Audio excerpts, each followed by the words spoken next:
Hello and welcome back to frozen tech channel. कैसे हैं आप सब लोग। जो आज की वीडियो होने वाली है एक लॉन्ग टर्म रिव्यू है बाइक के ऊपर। जो बाइक है आपकी हिमालयन 450 है।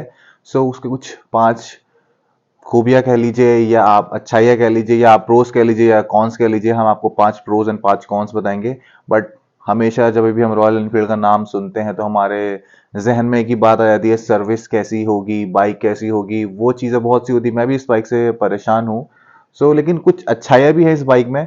तो आप वीडियो के साथ ऐसे ही बने रहिए। तो हम आपको बताएंगे हमने उसमें क्या क्या एक्सेसरीज लगाई थी, कितने की हमको वो पड़ी है, कहाँ से हमने वो ली थी। तो सारी चीज़ें हम आपको इसी वीडियो में बताएंगे। तो प्लीज़ वीडियो के साथ बने रहिए और देखते रहिए फुरजन टेक चैनल। चलते हैं बाइक के ऊपर और देखते हैं उसमें जो चीज़ें हैं और जो खूबियाँ हैं, सारी चीज़ें उसमें। जो सबसे पहले हमने चीज़ें इसमें जो लगाई थी वो इंजन गार्ड है, जो हमको पड़ा था 2999 का। फिर उसके पास जो था वो था हमारा जीपीएस माउंट, जो हमको पड़ा था 699 का। फिर उसके बाद जो इसमें तीसरी चीज़ थी जो हमने लगाई थी वो थी इसकी रेडिएटर ग्रिल, जो ये है वो हमको पड़ी थी 2199 की। फिर उसके बाद हमने इसमें लगा रखा है वो है इसका क्रैश गार्ड, जो कि पैंथर भी कह सकते हैं आप उसको। तो ये हमको पड़ा था 5599 रुपीज़ का।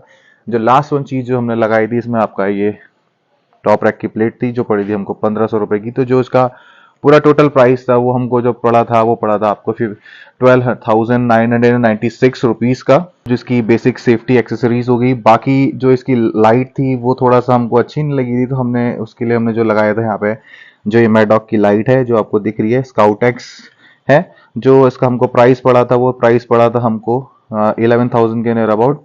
तो इसमें लाइट वाइट ही हमको मिलती है। तीन आपको इसमें, चार आपको इसमें देखिए लाइट प्रोजेक्टर मिल जा रहे हैं। बाकी हमने जो है इसका येलो वाला है इसमें लगता है, आप इसको निकाल भी सकते हैं तो ये वाइट में कन्वर्ट हो जाएगा, और ऐसे लगाएंगे तो आप एम्बर में आप इसको देख सकते हैं। तो इसके साथ जो हमने चीज़ें ली थी, एक तो लाइट आई थी और ये क्लैम्स आए थे उसके साथ। क्लैम्स के साथ हमने हमने इसका स्विच प्रो ले रखा है, जो ये है।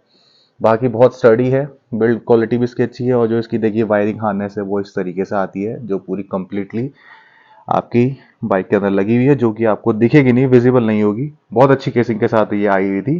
तो ये सारी चीज़ें जो हमने अभी लगाई थी नियर अबाउट 25 या 24,000 के अप्रॉक्स हमने इसमें जो एक्सेसरीज अभी लगा रखी हैं। तो ये चीज़ें थी।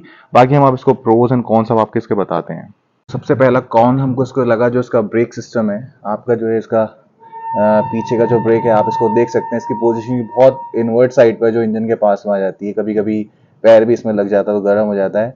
इसकी पोजीशनिंग थोड़ी सी सही हो सकती थी इन माई पॉइंट ऑफ व्यू। आपका क्या कहना है प्लीज कमेंट में जरूर बताइएगा। दूसरा इसकी चीज जो मुझे बहुत अनोइंग लगी, जो इसकी जो लाइट है, इसका थ्रो खत्म है। आपको इस बाइक में अगर लेना है तो आपको इसमें विजिबिलिटी बिल्कुल नहीं मिलने वाली। अंधेरे में आपको कुछ नहीं दिखने वाला। आप चाहे इसको लो बीम में चलाइए, हाई बीम में चलाइए, दोनों एक ही जैसी हैं। बिल्कुल थ्रो नहीं है इस चीज का। तीसरी जो चीज इसकी मुझे सबसे अनोइंग लगी वो है इसका जो हॉर्न है। अभी तो मैंने इसमें डुअल लगवा रखे हैं क्योंकि इसकी जो बेस था बिल्कुल खत्म था। आपने इतनी हैवी बाइक दे रखी तो हॉर्न तो थोड़ा सा आप दे सकते थे अच्छा, लेकिन नहीं, हॉर्न बहुत ही खत्म है इसका। चौथी जो चीज थी, इसका जो वेट है बाइक का, पूरा बाइक ओवरऑल लुकने में दिखने में बहुत अच्छी है, बट जो उसका ओवरऑल वेट है 198 या 196 केजी का है। बट जो बॉडी टू वेट रेशियो होना चाहिए बाइक का, वो बिल्कुल इक्वली डिस्ट्रीब्यूटेड नहीं है। एकदम से अगर आप इसको उठाएंगे तो आपको बहुत हैवी लगने वाली है। टैंक साइज ज्यादा का है, लेकिन आप बॉडी टू वेट रेशियो और भी बाइक्स का है, आप NX 500 को ले लीजिए, उसका बॉडी टू वेट रेशियो बहुत अच्छा है। बट इसका मुझे डिस्ट्रीब्यूटिव नहीं लगा उस चीज में। जो मुझे सबसे चीज बेकार लगी वो इसके मिरर्स हैं।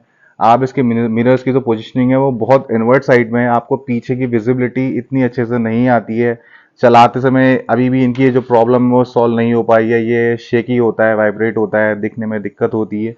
तो ये कुछ इसके 5 दिक्कतें जो मुझे फील हुई वो ये थी। बाकी मैं आपको इसके अभी प्रोज भी बताऊंगा कि इसमें जो अच्छाइयाँ हैं 5, कॉन्स तो मैंने आपको बता दिया, ये चीजें हैं। तो आपको मैंने इसके कॉन्स तो बता दिए। जो प्रोज हैं, प्रोज में आप पहला आप ले लीजिए जो इसका परफॉर्मेंस है।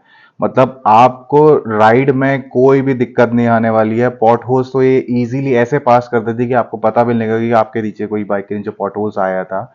ग्राउंड क्लियरेंस आपको पता ही है उसकी, हिमालयन है तो ग्राउंड क्लियरेंस उसकी एग्जैक्टली अच्छी ही होगी। व्हील साइज भी इसके अच्छे दे रखे हैं। ब्रेकिंग मुझे बेस्ट लगी अभी तक के रॉयल एनफील्ड के उसमें।